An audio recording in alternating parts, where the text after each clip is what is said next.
함께 예배하는 모든 분들 가운데 이 말씀의 축복이 함께 하시기를 주님의 이름으로 축원합니다. 하나님의 나라는 말에 있지 않고 오직 능력에 있다, 이렇게 말씀하는 것은 하나님의 나라의 궁극적 목적에 관한 이야기를 하고 있는 것입니다. 하나님 나라의 궁극적 목적은 저와 여러분이 말 잘하는 사람이 되게 하는 데 있지 않고 오직 능력으로 살아가는 사람이 되게 하는 데 바로 목적이 있다고 하는 것입니다. 여기서 능력이라고 하는 것은 각양 은사를 발휘하는, 그리하여 병을 고치거나 혹은 귀신을 쫓아내거나 혹은 기적을 일으키는 바로 그 능력을 바로 이야기하고 있지 않습니다. 그 하나님 나라 안에서 귀신이 쫓겨가고 질병이 치료되고 각양 기적이 일어나는 것은 목적이 아닙니다. 그것은 수단입니다. 그러니까 그런 일이 하나님 나라 가운데 분명하게 일어나지요. 그럼에도 불구하고 그것이 수단이지 목적이 아니라는 것입니다. 더 큰 능력을 위한 바로 수단, 그것이 우리가 이해하고 있는 바로 능력입니다. 하지만 오늘 본문에서 나오고 있는 기적을 일으키는 능력을 수단으로 하는 그 능력, 그것이 무엇일까요? 병을 고치는 능력을 수단으로 하는 더 큰 바로 능력이 무엇일까요? 바로 그것은 우리가 그리스도인답게 삶을 살아내는 능력을 바로 이야기하고 있는 것입니다. 삶의 능력입니다. 그리스도인답게 살아가는 바로 능력이다, 이렇게 말씀을 드렸습니다. 그래서 어제 사도행전의 말씀을 통해서 베드로를 잠깐 언급을 했습니다. 베드로가 나면서부터 걷지 못하는 장애인을 낫게 하는 그런 기적을 보여주었습니다. 사람들이 연호하지 않겠습니까? 그때에 베드로가 보여준 것이 있지요. 여러분, 기적을 사람이 일으키면 또 누군가가 우리의 기적을 보고 야, 당신 대단합니다. 당신 놀라운 사람입니다. 당신은 우리의 대장이 돼야 되고 당신은 우리를 이끄는 영향력을 가져야 됩니다 하고 우리를 축혀 세우면 거의 대부분이 여러분 교만해집니다. 교만해지지 않는 경우가 거의 없지요. 그런데 베드로는 4장과 5장 쭉 진행되어지는 사도행전을 살펴보면 기적을 일으키는 일로 인하여 베드로가 교만해지지 않습니다. 더욱 무릎을 꿇는 사람이 되고 더욱 다른 사람을 인정하고 다른 사람을 세워줄 줄 아는 그런 사람이 되어가는 것을 보게 됩니다. 우리는 사도행전을 읽으면서 오직 성령이 너희에게 임하시면 너희가 능력을 받지요, 권능을 받고, 여기서 말하는 권능과 오늘 본문에 나온 능력이 동일한 단어, 헬라어로 두나미스라는 단어를 씁니다. 그래서 예루살렘 온 유대 사마리아와 땅끝까지로 내 증인된다, 이렇게 돼 있죠. 그러니까 능력을 받은 사람들은 어떤 장소에든지 또 그 장소에서 일어나는 어떤 문제 속에서든지 또 어떤 조건과 상황 속에 있든지 증인의 삶을 살아가게 된다는 것을 이야기를 하는 겁니다. 그런데 거기서 말하는 능력이라는 것을 우리가 사도행전을 읽을 때 그 첫 번째 등장하는 기적이, 이 능력이 병 고치는 능력이다 보니, 또 바울 사도가 사역을 할 때 각양 역사가 일어나지 않습니까? 뭐 수건만 얹어도 사람이 막 낫고 그러지요. 이런 일이 일어나고 귀신이 쫓겨나고 막 이런 일이 있다 보니까 능력이 그 능력이 아닌가, 이런 생각을 우리가 해버릴 수 있습니다. 하지만 사도행전 전체를 여러분과 제가 읽어보면 그런 것이 아님을 알 수 있어요. 그게 뭐냐면 어떤 상황에서도 그리스도인으로 살아가는 거예요. 그러니까 베드로가 나오고 가장 대표적인 게 사울이 나오지 않습니까? 근데 그들이 사도로서 사역을 합니다. 잘할 때도 있지만 못할 때도 있죠. 그런데 그들을 보면 잘할 때나 못할 때나 놓치지 않는 것이 한 가지가 있어요. 그러니까 사역을 잘할 수도 있고 못할 수도 있는데 이것 하나만은 안 놓쳐요. 그게 뭐냐면 그리스도인의 삶입니다. 그러니까 사도라고 하는 것은 역할이잖아요. 역할. 그러니까 우리로 말하면 직업입니다. 직업. 그런데 그리스도인이라고 하는 것은 역할이 아니고 그것은 우리의 신분입니다. 우리의 지위입니다. 우리의 존재지요. 그러니까 사도의 삶을 실수할 수 있어요. 실패할 수 있고 무능할 수 있죠. 이제 저에게 적용하면 저는 목사 아닙니까? 목사는 직업이지요. 그러니까 제가 목사로서 목회를 잘할 수도 있고 못할 수도 있습니다. 성공할 수도 있고 실패할 수도 있지요. 많은 성도들이 모이는 교회의 목사가 될 수도 있고 아주 작은 교회의 목사가 될 수도 있겠지요. 또 그날 설교를 내가 잘할 수도 있고 못할 수도 있겠고요. 또 성도들이 병이 들었는데 제가 기도했더니 나을 수도 있고 또 기도했더니 안 나아요. 이런 경우도 있을 수 있지 않겠습니까? 이것은 딱 정해진 코스가 없지요. 목사는 무조건 목회 성공해야 돼. 실패하면 목사 아니야. 뭐 이건 아니잖아요. 뭐 기도했더니 병이 나아야 목사고 병이 안 나으면 목사 아니야. 이건 아닙니다. 여전히 목사는 목사지만 실패할 수도 있고 안 될 수도 있고 뭐 그렇습니다. 그런데 안 되면 안 되는 것이 있어요. 그게 뭐지요? 그리스도인이라는 것은 여러분 안 되면 안 되는 겁니다. 왜냐하면 그것은 우리의 구원 문제고 우리의 신분 문제이기 때문에 그렇습니다. 여러분 사람이요 술 안 먹을 수 있고 술 먹을 수 있잖아요. 그런데 술 먹든 술 안 먹든 사람은 사람이어야 되잖아요. 개가 되면 안 되는 겁니다. 온숭이가 되면 안 되는 겁니다. 어떤 경우에도 우리가 실수할 수도 있고 잘할 수도 있지만 여러분 사람 되면 포기하면 안 되는 거예요. 여러분과 제가 어떤 경우에도 그리스도인이라는 것은 포기하면 안 되는 거예요. 목사는 내가 포기할 수 있어요. 그런데 그리스도인은 포기하면 안 되는 겁니다. 그러니까 목사가 아무리 그냥 성공했다고 할지라도 그리스도인이라는 것을 포기하면 안 되는 거예요. 아무리 바닥으로 실패해도요 그리스도인이라는 건 포기하면 안 되는 거예요. 근데 우리 주변에 보면은요 너무나 성공한 목회를 하다 보니 그분을 보고 있으면 그 그리스도인이라는 생각이 안 드는 경우도 있어요. 저분은 직업 목사군 이런 생각이 들 수도 있어요. 어떤 분은 너무 목회가 안 되니까 그냥 목사를 안 하면 되지. 근데 본인이 그리스도인이라고 하는 것까지 포기해 버려요.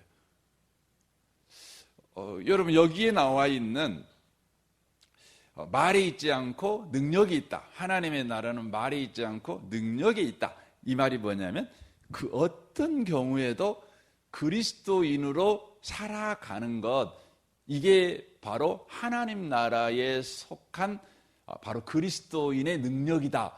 이걸 지금 이야기를 하고 있다고 하는 것이죠.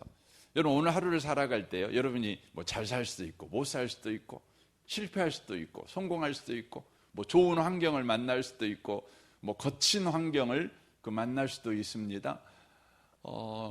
그럼에도 불구하고 어떤 상황에서든지 여러분이요 그리스도인의 삶을 살아가는 분이 되셔야 되는 겁니다. 이것이 성경이 말하는 능력인 것이죠. 그래서 바울 사도는 자기 자신의 예를 들어가지고 여기 4장 에서 이야기를 합니다. 9절 말씀부터 한번 봐보십시오. 4장 9절을 보십시오.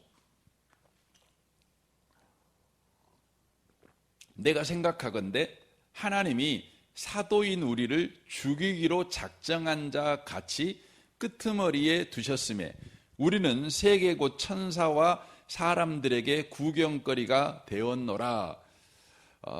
여러분, 굉장히 지금 비참한 상황이 돼버린 거예요. 본인은 사도예요, 사도. 그러면 하나님의 종이잖아요. 하나님이 불렀고, 하나님이 일을 시켰고, 또 하나님이 책임져 주고 있고, 하나님이 함께하는 사람이잖아요. 그런데 그 사람의 현재의 처지가 어떠냐면, 여기 보니까 죽이기로 작정된 자같이 끄트머리에 두었다, 이렇게 되어 있다고요. 이 끄트머리에 뒀다는 이 단어는 노마라는 그 나라가 정복 전쟁을 많이 했잖아요. 그 정복 전쟁을 해갖고 승리하면 개선 장군이 이제 노마 시내를 이렇게 행진합니다. 그때 노마 시민들이 나와갖고 개선 장군을 막 이렇게 환영을 하는 거예요. 그래서 제일 앞에 누가 서는 거죠? 개선 장군이 탁 서고, 그 다음에는 누가 서죠? 개선 장군하고 함께 바로 전쟁에 승리한 참보들이 딱 서죠.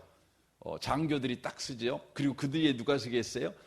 그 장군과 함께 그 전쟁에 이긴 병사들이 쫙 서지 않겠어요? 그 뒤로 뭐가 섭니까? 그 전쟁에서 노력한 수많은 보물들을 이렇게 데리고 따라갑니다. 뭐 금도 있고 은도 있고 뭐 비단도 있고 막 그러겠죠.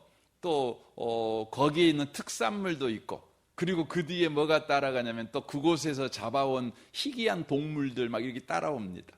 그러면 가장 나중에 누가 따라오냐면 거기서 잡아온 바로 패종국의 우두머리들을 잡아오는 겁니다. 제일 끝에 그 사람들은 이 행진이 끝나면 뭐 하냐면 죽이는 거예요. 그러니까 바울 사도가 지금 그런 처지에 있다는 것이죠. 그러니까 패자가 돼가지고 이제 이 행진이 끝나면 죽는 처지에 놓인 사람과 같이 바로 그렇게 됐다는 거죠. 그렇게 됐다는 것이죠. 그런데 여러분 계속 한번 봐보세요. 우리는 그리스도 때문에 어리석으나 너희는 그리스도 안에서 지혜롭고 우리는 약하나 너희는 강하고 너희는 존귀하나 우리는 비천하여 바로 이 시간까지 우리가 줄이고 목마르며 헐벗고 매맞으며 정처가 없고 또 수고하여 친히 우리 손으로 일을 하며 이렇게 되어 있잖아요. 그러니까 바울 사도의 상황이 이러는 겁니다. 근데 고린도 성도들은 그 예수를 믿는다는 것 때문에 자기들의 삶이 굉장히 화려하게 사는 겁니다. 근데 바울 사도는 예수 믿는다는 것 때문에 너무너무 비참하게 사는 것이죠. 그래서 지금 이걸 견주는 거예요. 너희들이 예수 믿는 것 때문에 지혜롭게 인정받고 존귀한 자로 인정받는데 너희들이 그런 상황에 있었을 때 너희들은 어떤 삶을 살았냐 이거죠. 그거죠. 근데 바울 사도는 자기는 이 비참한 상황 가운데 있었을 때에 나는 이런 삶을 살았다. 이걸 비교하는 거예요. 어떤 삶을 살았냐면 12절 하반절에 보시면 모욕을 당한 즉 축복하고 박해를 받은 즉 참고 비방을 받은 즉 곤면하니 우리가 지금까지 세상의 더러운 것과 만물의 찌꺼기가 되었도다. 이렇게 됩니다. 비참한 상황 가운데서 그런 대접을 받잖아요. 그런 대접을 받을 때에 바울 사도가 어떻게 살았냐면 축복하고 살았어요. 참았어요. 그리고 곤면했다는 말은 친절하게 설명해 줬다는 말이에요. 친절하게 설명을 해줬어요. 그러니까 자기의 비참한 상황을 낙심하고 낭망하여 우울에 빠지지 아니하고 여전히 그리스도인답게 처신했다는 거죠. 왜입니까? 그리스도인들은 누굽니까? 그리스도인들은 환경이 지배하는 삶을 사는 사람이 아니라 예수가 지배하는 삶을 사는 사람이에요. 그러니까 바울이 자기가 지금 처해 있는 상황이 바울을 지배하고 있지 않고 그 비참한 상황 가운데서도 바울과 함께 하시는 예수께서 바울의 인생을 지금 통치하고 있는 거예요. 이게 하나님 나라거든요.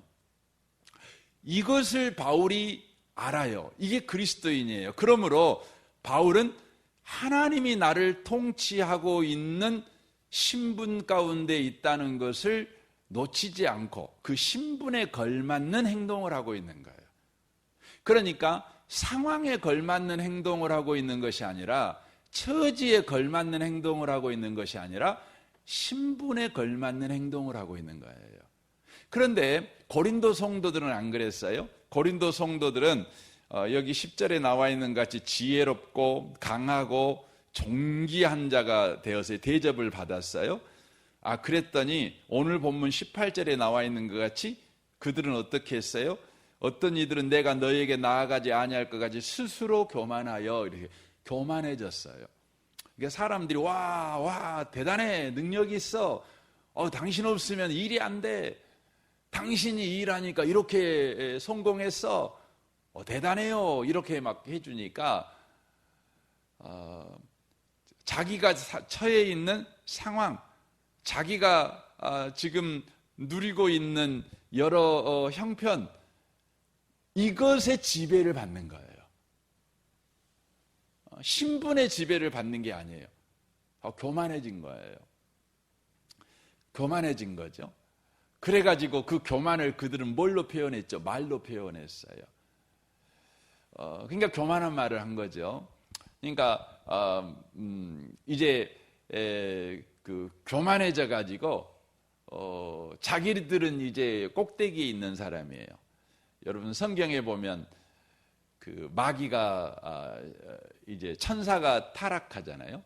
타락해서 마귀가 되잖아요.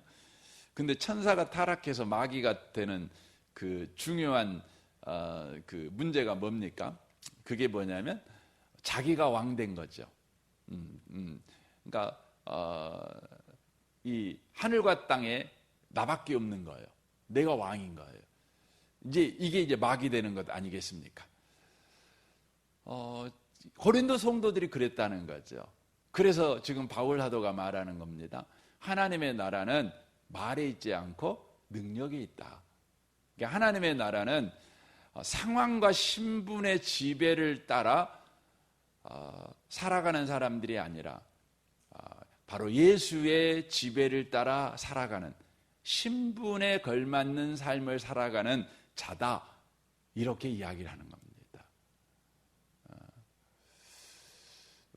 그래서 여러분 에베소서에 보면 술 취하지 말라, 이는 방탕한 것이니 오직 성령으로 충만함을 받으라, 이렇게 되어 있다고요.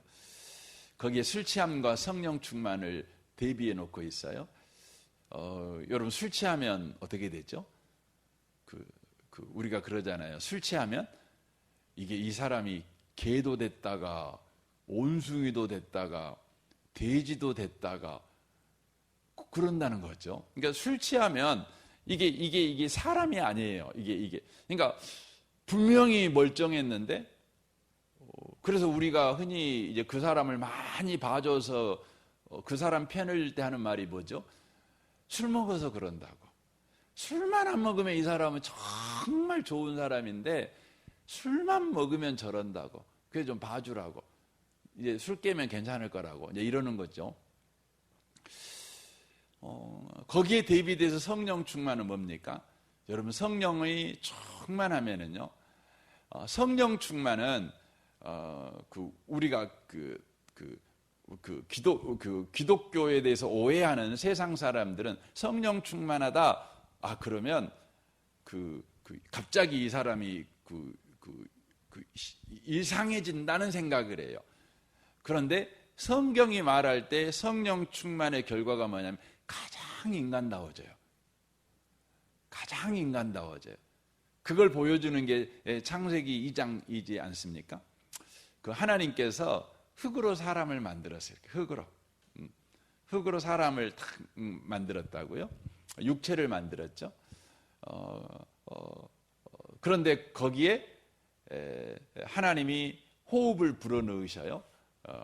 피뉴마, 바로 영을 불어넣으셔요. 하나님의 영, 성령을 불어넣으시니까 인간이 뭐가 되죠? 생명이 돼요. 살아있는 영적 존재가 돼요. 그러니까 하나님의 형상을 가진 사람다운 사람이 되는 거예요. 가장 사람다운 사람이 되는 거죠. 우리 하나님은 저와 여러분을 구원하셨는데, 구원하신 궁극적 목적이 뭐냐면 저와 여러분이 사람다운 사람이 되는 거예요. 곧 하나님께서 창조하신 하나님의 형상을 온전하게 회복한 바로 그러한 자가 된다는 것이죠. 이것을 베드로 전서에서는 신의 성품에 참여한 자, 이렇게 표현을 하고 있어요. 이 아침에 오신 복 있는 성도 여러분, 오늘 하루를 살아갈 때도요, 저와 여러분이 성령의 능력을 구하셔야 합니다. 근데 그 성령의 능력은 그 어떤 기적을 행하는 능력이 아니라 어떤 상황과 형편에서도 그리스도인의 신분을 가진 자답게 행동한다는 것이에요. 이런 은혜가 저와 여러분 가운데 오늘 하루에 또 확인되고 경험되어지는 복이 있으시기를 주님의 이름으로 축원합니다. 아멘. 우리 같이 기도하겠습니다.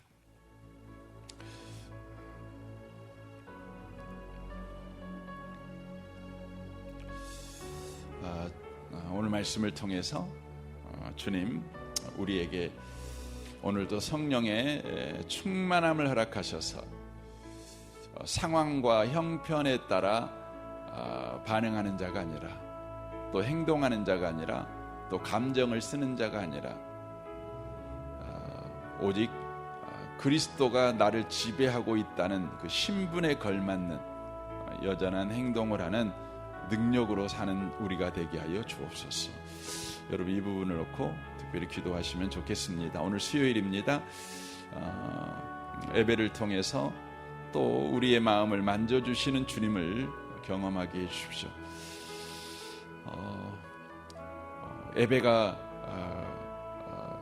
우리 가운데 늘 소원이 되게 하시고 늘 하나님을 만나는 은혜가 있게 하여 주옵소서. 여러분의 가정과 또 직장 생활을 위해서, 우리 성도들의 가정과 직장을 위해서, 우리 미래 세대, 우리 중고등부 아이들을 위해서 섬기는 우리 김대영 목사님을 위해서, 우리 정선마을 마을장 되는 장로님과 순장 순원들을 위해서, 또 이 나라와 이 민족과 또 북한과 열방을 위해서 또 이 아침에 특별히 기도하면 좋겠습니다. 우리 좋으신 주님께 우리 통성으로 구하겠습니다. 기도하겠습니다.